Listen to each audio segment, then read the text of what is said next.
Sa isang maliit na bahay sa gilid ng bayan ng San Felipe, abalang-abala si Rowell sa pag-aayos ng mga dokumentong kailangang isumite kinabukasan. Alas 11 na ng gabi, ngunit bukas pa ang ilaw sa kanyang maliit na silid. Sa mesa, nakalatag ang plano ng bahay na pinapagawa niya sa kabilang bayan, mga resibo ng materyales, at isang notebook kung saan nakasulat ang pamagat na, para sa hinaharap natin R&B. Tahimik si Rowell. Hindi siya kilala bilang sweet o romantic. Ang alam lang ng karamihan ay masipag siya, tahimik, at bihira kung makipagkita sa nobya. Ngunit kung tatanungin mo kung sino ang pinakamahal niya, walang pagdadalawang isip, si Bea. 10 taon na silang magkasintahan. Bata pa lang sila'y magkakilala na. Una silang nagkaibigan noong college, hanggang sa lumalim ang pagkakaibigan at naging relasyon. Sa mga unang taon, puno sila ng pangarap. Madalas silang mag-date noon, gumagala, kumakain sa labas, nanonood ng sine. Pero habang tumatagal, nagbago ang ikot ng mundo ni Rowell. Na-promote sa trabaho, naging abala sa pag-ipon, at saka siya nagsimulang magplano, hindi para sa sarili niya lang, kundi para sa kanilang dalawa. Habang ang ibang lalaki ipinapakita ang pagmamahal sa pamamagitan ng mga regalo, yakap, at sweet na mensahe, si Rowell ay nagtatrabaho ng doble, nagpapagod, nag-iipon, nagsasakripisyo. Ang hindi niya alam, habang pinipilit niyang buuin ang hinaharap nila, unti-unti na rin palang nawawala sa kanya ang kasalukuyan. Sa kabilang dako, si Bea ay nakaupo sa isang coffee shop kasama si Rafael, ang pinsan ni Rowell. Nasa harap nila ang 2 tasa ng kape, at isang slice ng red velvet cake, paborito ni Bea. Naka-side glance siya kay Rafael, na masiyahing kausap at palaging may kwento. Sa dami ng pagkakataong hindi siya nasa samahan ni Rowell, si Rafael ang palaging nandyan. Unang dumamay noong may sakit ang nanay ni Bea. Si Rafael ang naghatid sa ospital, ang bumili ng gamot, at ang umalalay sa kanya buong gabi. Sa bawat wala si Rowell, palaging may, ako na lang, Bea, si Rafael. Ano bang meron kay Rowell at hindi ka man lang may sama sa date? Tanong ni Rafael habang ngumunguya ng cake. Nagtatrabaho raw, overtime daw. Lagi na lang ganun, sagot ni Bea, bitin sa paghinga. Naku kung ako yan, kahit pagod ako, basta ikaw kasama ko, ayos na. Natahimik si Bea. Narinig na niya ang ganitong linya dati, mula kay Rowell. Pero matagal na yun. Noon pa, noong hindi pa sila binubura ng trabaho, ng pagod, ng pangarap. Bakit parang mas kilala mo pa ako kaysa sa kanya? Tanong ni Bea, habang nakatingin sa tasa ng kape. Dahil may oras ako para sa'yo. Yun lang naman ang kailangan ng isang relasyon, di ba? Tumango si Bea. Oo nga naman. Ano pa ang silbi ng pagmamahal kung laging wala? Sa mga sumunod na linggo, naging madalas ang pagkikita nila ni Rafael. Minsan sa park, minsan sa mall, minsan sa isang resort sa Laguna. Lihim, tahimik, mali, pero masarap sa pakiramdam. Sa bawat yakap ni Rafael, nararamdaman niyang naroon ang atensyon na matagal nang nawala sa kanya. Ngunit sa isang gabing hindi inaasahan, dumating si Rowell sa apartment ni Bea. Dala ang kanyang lumang motor at isang kahon. Pagbukas ng pinto, gulat si Bea. Rowell, anong ginagawa mo dito? Hindi sumagot si Rowell. Dahan-dahan niyang ibinaba ang kahon sa mesa. Binuksan ito. Laman ng kahon ay mga larawan nila noon, lumang singsing, at blueprint ng bahay. Para sa atin dapat ito, mahina niyang sabi. Akala ko sapat na ang mga sakripisyo ko. Akala ko, naiintindihan mo. Sa likuran ni Bea, lumitaw si Rafael. Walang salitang nasabi. Nakatingin lamang si Rowell sa kanilang dalawa. Walang sigawan. Walang panunumbat, isang tanong lang ang iniwan niya. Siya o ako? At sa gitna ng katahimikan, pinili ni Bea ang lalaking naroon, si Rafael. Pagkaalis ni Rowell sa apartment, naramdaman ni Bea ang tila pagbagsak ng isang daigdig na hindi niya kailanman nabigyang halaga. Ngunit hindi niya pinahintulutan ang sarili na lumuha. Sa halip, pinilit niyang maniwala na tama ang kanyang desisyon, na ang pagpili kay Rafael ay pagpili sa kasalukuyang nagbibigay sa kanya ng pansin, lamang, at kasamang tunay. Sa mga unang buwan matapos ang tagpong iyon, naging masaya si Bea. Si Rafael ay laging naroon. Mahilig itong magplano ng biglaang bakasyon, sa Tagaytay, sa La Union, minsan pa'y sa isang beach sa Palawan. Sa bawat post nila sa social media, tila ipinagmamalaki nila sa mundo na sila ay masaya, na ang bagong simula ay tamang desisyon. Hashtag New Beginnings, hashtag Real Love, mga hashtag na tila panangga sa anino ng nakaraan. Ngunit habang lumilipas ang panahon, unti-unting lumilitaw ang ibang anyo ni Rafael. Nagsimula ito sa mga simpleng komento. Bakit ganyan suot mo? Huwag ka nang mag-post ng selfie, masyadong halata ka. Anong oras ka umuwi kahapon? Saan ka ba talaga galing? At kasunod noon, ang mas malalalim na silip ng ugaling hindi niya inakalang taglay ni Rafael. Isang gabi, habang nasa isang inuman kasama ang barkada ni Rafael, nakita ni Bea na may kahalaklakang ibang babae ang kanyang nobyo. Nang tanungin niya ito, isang maikli pero matalim na sagot ang kanyang nakuha, "Huwag kang praning, Bea. Hindi porket sinamahan kita sa lahat ng gusto mo, kontrolado mo nako." Hindi iyon ang huling beses. Sa sumunod na mga buwan, naging madalas ang pag-aaway. Sa tuwing sisita si Bea, laging may galit na balik. Minsan isang malamig na katahimikan. Minsan isang sampal ng salita. At nang minsang may isang babae na tumawag kay Rafael habang magkasama sila, isang babaeng umiiyak at humihingi ng paliwanag kung bakit hindi na ito kinausap, napagtanto ni Bea ang katotohanan, hindi siya ang nag-iisang babae sa buhay ni Rafael. Hindi agad nakaalis si Bea. Gaya ng maraming nabitag sa maling relasyon, umaasa siyang magbabago pa ito. Na baka stress lang. Na baka siya ang mali. Ngunit isang gabi, matapos siyang sigawan ni Rafael sa harap ng maraming tao dahil lamang sa pagkakalimot bumili ng alak, nagpa siya si Bea, tama na. Ilang linggo ang lumipas, sa pag-iisa ni Bea sa kanyang apartment, naglakas loob siyang tawagan ang ina ni Rowel. Wala siyang balak na bawiin si Rowel, gusto lang niyang humingi ng tawad. Gusto niyang maintindihan kung ano nga ba talaga ang sinakripisyo ng lalaking minsan niyang minahal.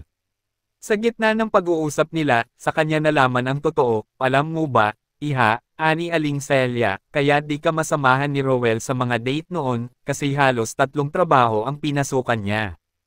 Nagbabantay sa warehouse sa gabi, nagde-deliver ng produkto sa umaga, at sa hapon naman ay sa opisina ng pinsan niyang engineer.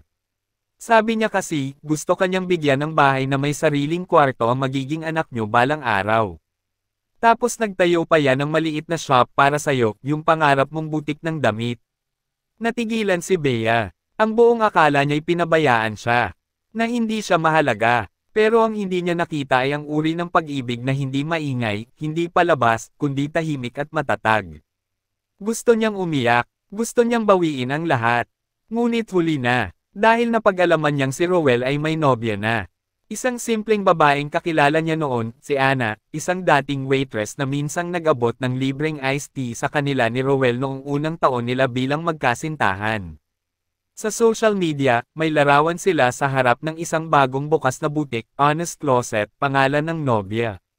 Sa gilid ng shop, anden pa rin ang lumang disenyo ni Rowel. At sa caption ng post, "Sa taong naniwala sa akin kahit kailan ay hindi ako nanghingi ng kahit ano. Salamat, sa tahimik mong pagmamahal." Tahimik lang si Bea sa kanyang pagkakaupo. Sa kanyang kamay ay ang lumang notebook na naiwan ni Rowel noon, para sa hinaharap natin R&B.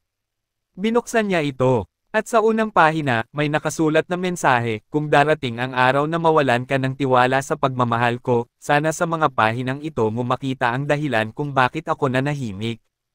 Mahal kita, Bea. Para sa atin to." Ngunit wala na siya sa tabi ni Rowel. Wala na siya sa atin. Ang natitira na lang ay mga alaala ng isang pagmamahal na hindi niya piniling intindihin. Hindi makatulog si Bea. Sa bawat pagdampi ng hangin sa kanyang balat, tila ba ang mga alaala ni Rowel ang humahaplos, puno ng pangunawang hindi niya binigyang halaga noon. Tinitigan niya ang notebook sa kanyang kondongan, nanginginig ang mga daliri habang pinipihit ang bawat pahina.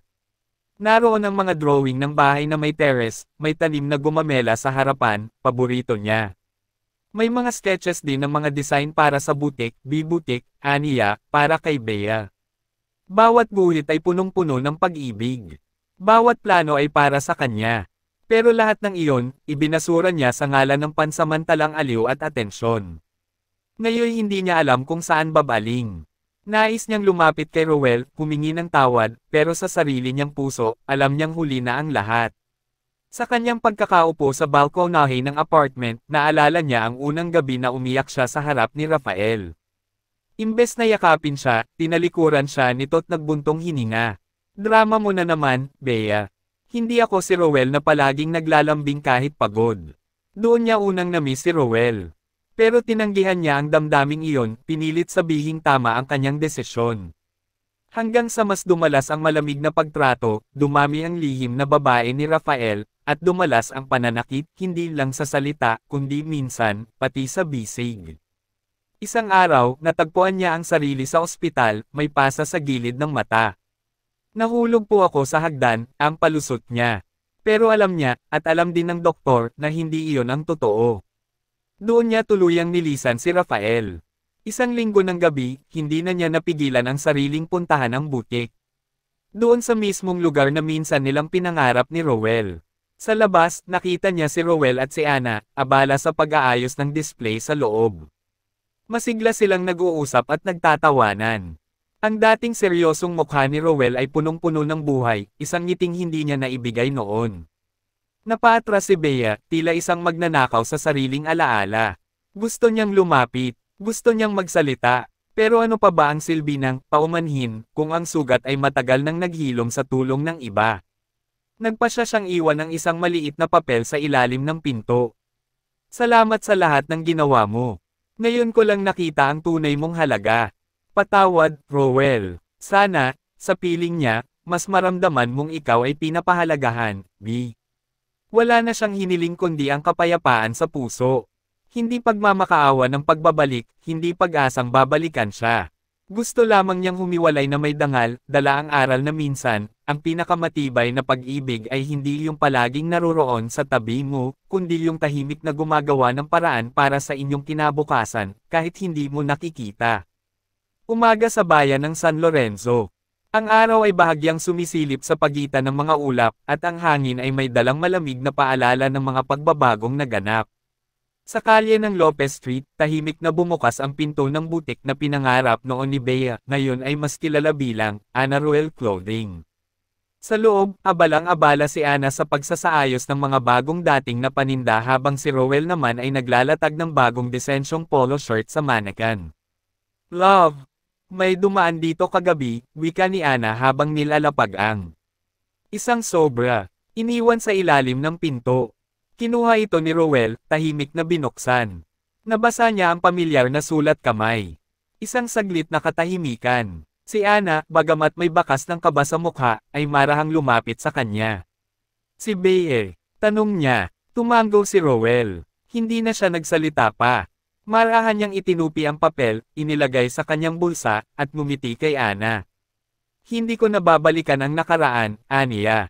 Mas mahalaga sa akin ang taong hindi ako iniwan, kahit hindi niya ako kailangang habulin. Ngumiti si Ana, at sa unang pagkakataon, naramdaman niyang buo na si Rowell, hindi na siya isang lalaking sugatan, kundi isang lalaking nakalaya. Samantala, si Bea ay nasa Bos papuntang Hilagang Probinsya. Isang panibagong simula. Tinanggap niya ang alok na trabaho bilang manager ng isang maliit na clothing store, Iron Eco, pero marahil ito ang paraan ng tadhana upang baguhin siya. Sa kanyang tabi, may dala siyang isang lumang frame, larawan nila ni Rowell noong sila'y masaya pa. Hindi upang muling balikan, kundi bilang paalala ng isang pagmamahal na hindi niya pinahalagahan, isang pag-ibig na hindi niya muling makakamtan. Tumingin siya sa bintana, habang dumadaan ang bus sa malalawak na palayan at bundok. Huminga siya ng malalim, at sa unang pagkakataon, pinakawalan niya ang lahat. Hindi siya naghahanap ng kapalit. Hindi siya umaasa ng muling pagkikita. Ang tanging hangad niya ay matuto, magbago, at muling magmahal, sa tamang panahon, at sa taong hindi niya kailangang ipaglaban, kundi sabayang lalaban para sa kanya. Makalipas ang 3 buwan, unti-unting natutong mamuhay mag-isa si Bea sa bayan ng Montalban. Malayo sa lungsod, malayo sa alaala ng nakaraan. Sa bawat araw na lumilipes, natututo siyang yakapin ang tahimik na buhay, isang mundong hindi kayang bilhin ng kahit anong aliw o pansamantalang lamang. Ang maliit na clothing store na kanyang pinamamahalaan ay nagsimulang dumami ang parokyano. Magalang siya sa mga customer, at sa bawat tela na kanyang inaayos, naaalala niya ang mga plano ni Rowell noon. Kung paanong sa gitna ng kanyang pagiging tahimik, ito'y lumilikha ng kinabukasan para sa kanilang dalawa, isang kinabukasan na siya mismo ang tumalikod. Isang gabi, matapos maisara ang tindahan, naupo siya sa likod bahay at muling binuklat ang kanyang lumang notebook.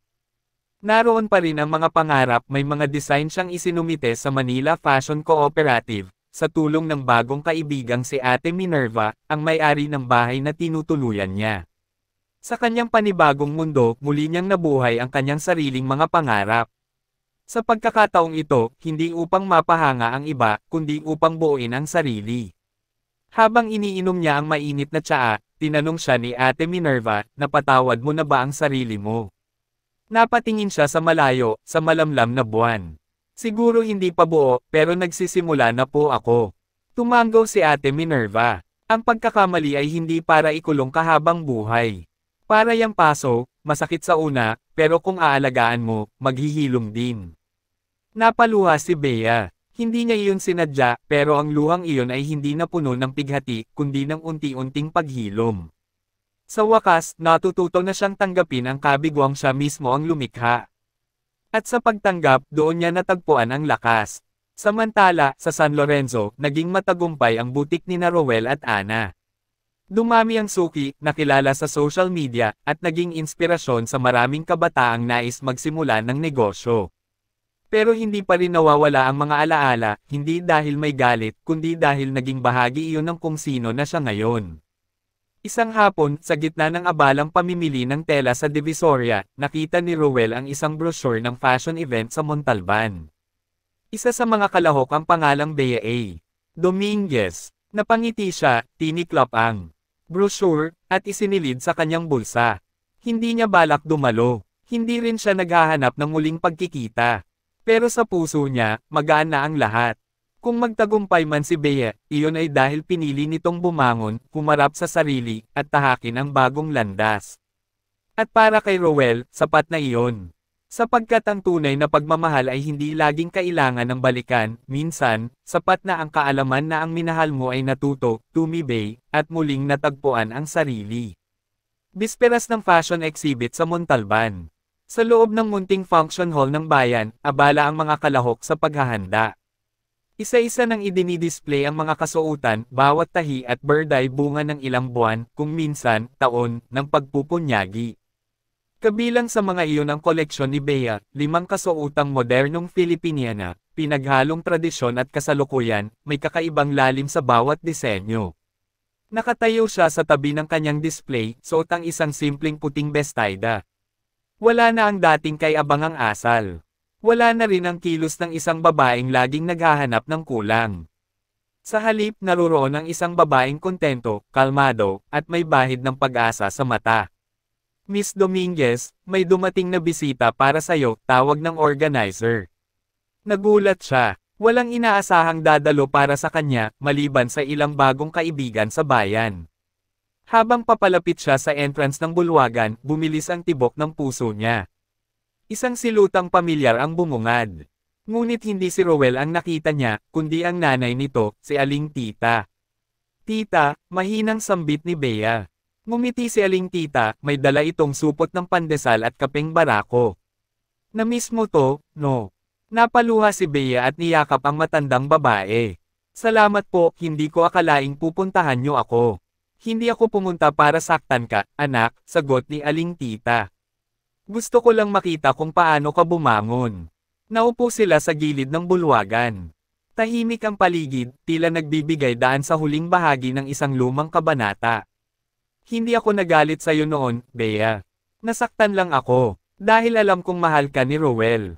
Hindi man niya ipinapakita, ramdam ko ang sakit sa mata niya. Lumuhad si Bea sa harap ni Aling Tita, humawak sa mga kamay nito. Patawad po, Tita, kung pwede lang sanang ibalik ang panahon. Hinawakan siya ni Aling Tita sa pisngi. Hindi mo kailangang ibalik ang panahon. Ang kailangan mo lang ay siguraduhin na hindi mo na ulit tatakasan ang tamang tao sa maling oras. Tahimik si Bea. Napatingin siya sa kanyang koleksyon, tila simbolo ng lahat ng sakit, aral, at pag-asa na pinagdaanan niya. May kasintahan na po siya, di ba? Mahinang tanong niya. Tumanggaw si Aling Tita. Oo, si Ana. Mabait. Tahimik. Pero huwag kang malungkot. Hindi mo kailangang maibalik si Rowell para mapatunayan mong nagbago ka. Minsan, sapat na ang pagbabago para sa sarili. Ngumiti si Bea, at sa kauna-unahang pagkakataon, buong puso siyang sumang-ayon. Sa mga susunod na araw, naging tampok ang kanyang koleksyon sa social media. Hindi ito grandiosong matagumpay, pero sapat upang mapansin siya ng isang kilalang designer mula sa Maynila. Inalok siyang maging apprentice. Sa kanyang puso, alam niyang ito'y bagong pagkakataon, hindi lang sa karera, kundi sa buhay. Sa San Lorenzo, habang si Rowell ay abala sa bagong branch ng butik nila ni Ana, isang notifikasyon mula sa Instagram ang lumitaw, "Congratulations to at Bea Dominguez for a remarkable debut in Montalban Fashion Week." Sandaling napatigil si Rowell. Pinanood niya ang video clip ng fashion show. Tahimik siya. Walang galit, walang hinanakit, tanging respeto at kaunting pangungulila sa isang damdaming minsan ay minahal. Nilike niya ang post. Hindi para magparamdam, kundi bilang paalala, ang pag-ibig na totoo, kahit nasaktan, ay marunong pa ring bumati mula sa malayo. Lumipas ang mga buwan. Mainit na ang simoy ng Abril, at sa Maynila, abala si Bea sa kanyang bagong trabaho bilang apprentice sa isang sikat na fashion house. Hindi man marangya ang buhay, puno ito ng kulay at pag-asa. Araw-araw siyang natututo, hindi lamang ng teknikal na aspeto ng pananahi at disenyo, kundi pati ng disiplina, kabab ang loob, at tunay na determinasyon. Minsan, habang inaayos niya ang mga tela sa likod ng studio, napaisip siya, kung hindi ko pinagdaanan ang sakit kay Rowell, marahil hindi ako magiging ganito ngayon. Malaya, totoo, buhay. Sa kabilang dako, sa bayan ng San Lorenzo, abala rin si Rowell. Lumalago ang butik na itinayo niya noon para sana sa kanila ni Bea. Ngayon, pinangangasiwaan na ito ni Ana, ang bagong babae sa kanyang buhay. Tahimik si Ana, ngunit puno ng pangunawa. Mahal siya nito nang walang hinihinging kapalit. Ngunit kahit anong tagumpay, may mga sandaling hindi maiwasan ang alaala. Sa mga oras na mag-isa siya sa tindahan, minsan ay humihinto ang kanyang mata sa isang kulay ng tela, sa isang berdang paalala, sa isang sulok na dati pinangarap nilang ayusin ni Bea. Sa puso niya, wala nang galit. Wala na ring pag-asang maibabalik pa ang dati. Tanggap na niya na minsan, ang mga taong mahal natin ay itinakdang ituro sa atin ang sakit para mas tumibay tayo sa hinaharap. Samantala, isang araw sa fashion studio, inabutan si Bea ng sobra ng kanyang mentor. May exhibit sa Singapore, wika ng matanda. Ikaw ang napiling ipadala. Isa sa mga disenyo mo ang isinama sa international showcase. Hindi nakapagsalita si Bea sa una. Napaupo siya, nanginginig ang kamay. Noon lang muling bumalik sa isip niya ang batang pangarap na binuo niya sa likod ng mga pahina ng notebook noong estudyante pa siya, maging isang designer na kinikilala hindi lang sa probinsya, kundi sa buong mundo. Napaiyak siya sa tuwa. At sa mga luha niyang iyon, kasabay ang pagtanggap na minsan, kailangan talaga mawala ang isang tao sa buhay natin para makilala natin ang sarili nating kakayahan. Sa gabi bago siya umalis papuntang Singapore, nagpadala siya ng mensahe kay Aling Tita. "Tita, salamat po. Hindi ko man po nabawi ang dati, binigyan niyo po ako ng lakas para harapin ang bago. Sa susunod kong hakbang, dadalhin ko ang lahat ng natutunan ko, mula sa inyong anak, at mula sa aking sariling pagkakamali." At bago siya matulog, binuksan niya muli ang lumang Instagram post na nilike ni Rowell. Nginitian niya ito. Hindi na siya umaasa. Hindi na siya naghihintay. Pero handa na siya, hindi para muling magmahal, kundi para buong puso ng mahalin ang sarili. Singapore. Isang banyagang lungsod, puno ng ilaw, ingay, at ambisyon. Habang binabaybay ni Bea ang mararangyang kalsada ng Orchard Road sakay ng taxi, hindi niya maiwasang mapangiti. Dati, pinapangarap lang niya itong marating, kasama si Rowell. Noon, akala niya, sa mga selfie at travel goals nila makakamtan ang kasiyahan. Pero ngayon, natuklasan niyang ang tunay na saya ay dumarating kapag tinatahak mo ang daan na ikaw mismo ang pinaghirapan. Nakarating siya sa exhibit venue, isang hotel ballroom na puno ng mga designer mula sa iba't ibang bansa. Ang kanyang disenyo, isang modernong borrowed saya na may hand-embroidered patterns ng mga alon at bituin, ay nakadisplay sa gitna ng isa sa mga booth. Marami ang humanga. May mga lumapit, kumuha ng business card, nagtanong kung saan siya nag-aaral. Hindi siya makapaniwala. Pagbalik niya sa hotel room, binuksan niya ang laptop at sinimulang isulat ang isang liham, hindi para ipadala, kundi para ilabas ang lahat ng matagal nang nakaipit sa puso. Mahal kong Roel, kamusta ka na? Siguro iniisip mong wala akong karapatang magtanong. At tama ka, pero gusto ko lang malaman mo, salamat. Salamat sa lahat ng hindi mo nasabi noon. Sa lahat ng pagod mong hindi ko nakita. Sa lahat ng sakripisyong hindi mo ipinagmalaki. Hindi ko man naibalik ang pagmamahal mo noon, sana'y malaman mong nagsisisi ako. Pero hindi na ako nabubuhay sa pagkakamali. Nabubuhay ako sa aral na iniwan ng ating kwento. Masaya ako para sa'yo. Tunay. At kung darating ang araw na magtagpo muli ang ating landas, hindi bilang mga nagmamahalan, kundi bilang mga taong sabay na naghilom, handa akong ngumiti at sabihin, buti na lang naging tayo kahit minsan.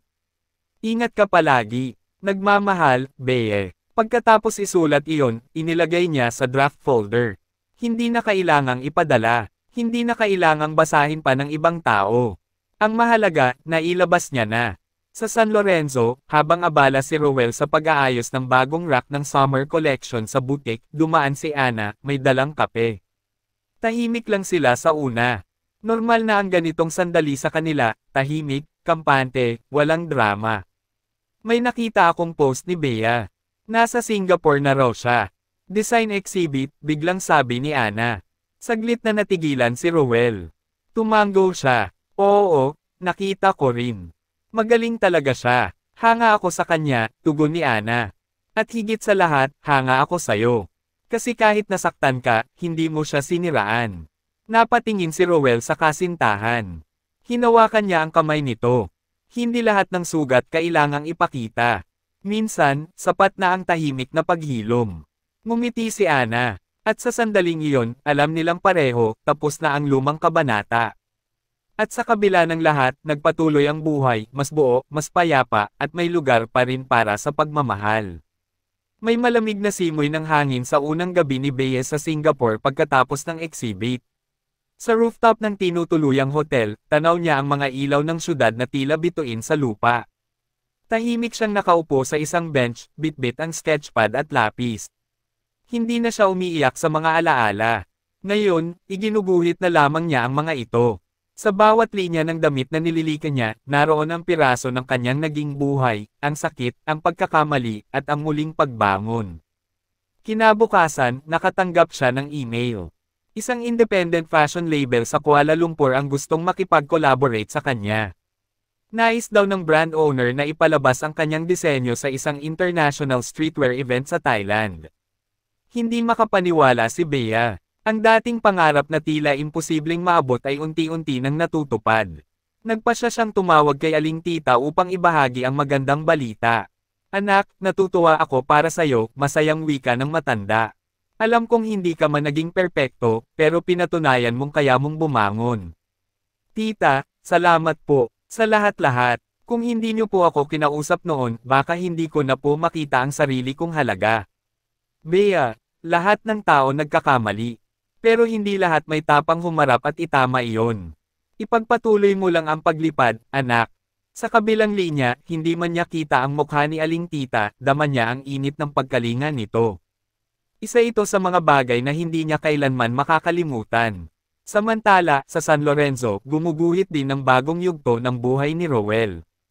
Inanyayahan siya ng isang local entrepreneurs group na maging speaker sa seminar para sa mga kabataang gustong magsimula ng sariling negosyo.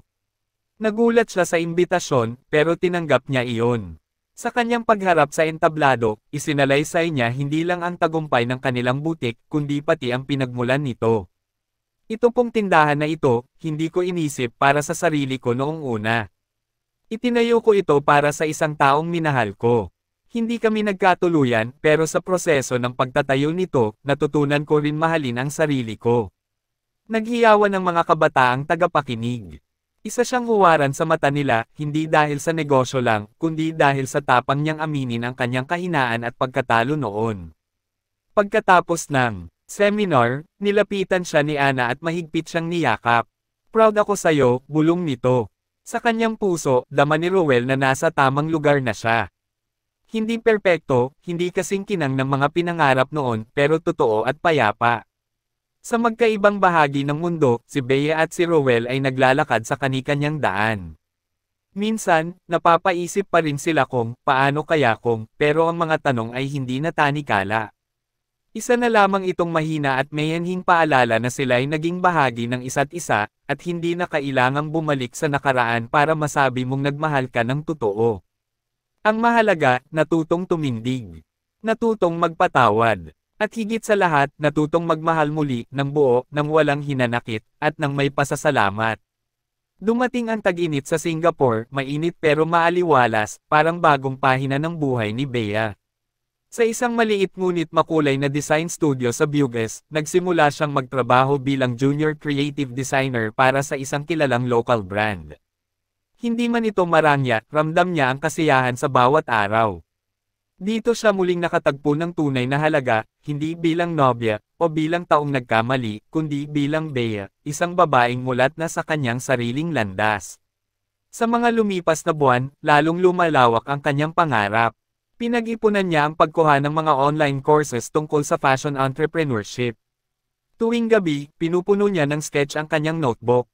Isa-isa niyang nililista ang mga disenyong nais niyang ipalabas sa sarili niyang clothing line balang araw. Ngunit sa isang gabi ng Hunyo, habang binubuksan niya ang kanyang Instagram inbox, isang hindi inaasahang mensahe ang pumasok. Hi Bea. This is Rowell. I hope this message doesn't bring discomfort. I just wanted to say I saw your new collection posted by the SG Label team, great work. Congratulations! Nanlaki ang mga mata ni Bea. Hindi niya inaasahan ang mensaheng iyon, lalo na mula kay Rowell. Sandali siyang natigilan. Hindi niya alam kung sisigat o mananahimik na lang. Pero hindi na siya ang dating Bea na palaging tumatakbo sa emosyon. Ilang saglit pa, nag-reply siya.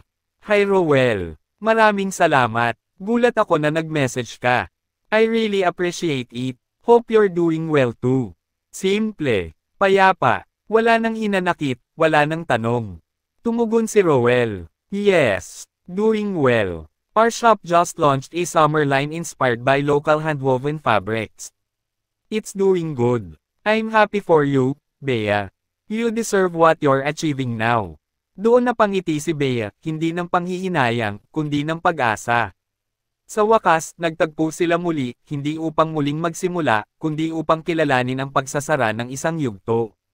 Sa Pilipinas, habang nasa loob ng kanyang tindahan si Rowell, tinitingnan niya ang mga lumang design board na dati nilang pinangarap ni Bea. Hindi na ito mabigat sa damdamin. Ngayon, ito'y inspirasyon na lamang, paalala ng isang panahong puno ng aral at pagtitiis. Lumapit si Ana, may dalang box ng bagong delivery. Anong ngiti yan? Tanong niya habang iniaabot ang folder ng mga bagong designs. Wala, nakita ko lang yung message ni Bea. Nagkausap kami sandali. Okay lang pala sa'yo. Oo, tumango si Rowell. Okay na ako. At masaya ako para sa kanya. Parang ganun talaga, no? May mga taong darating para turuan ka, hindi para manatili. Ngumiti si Ana, saka humilig sa balikat ng binata. Hindi kailangan ng maraming salita.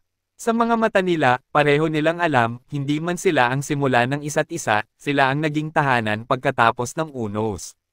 Sa huling pahina ng sketchpad ni Bea, isinulat niya ang isang linya. Ang pangalan ko ay Bea. Isang babaeng natutong magmahal, masaktan, magkamali, at muli, tumindig. Hindi ko na kailangang balikan ang kahapon. Dahil ang landas ko ay nasa harap na, at ito ay akin.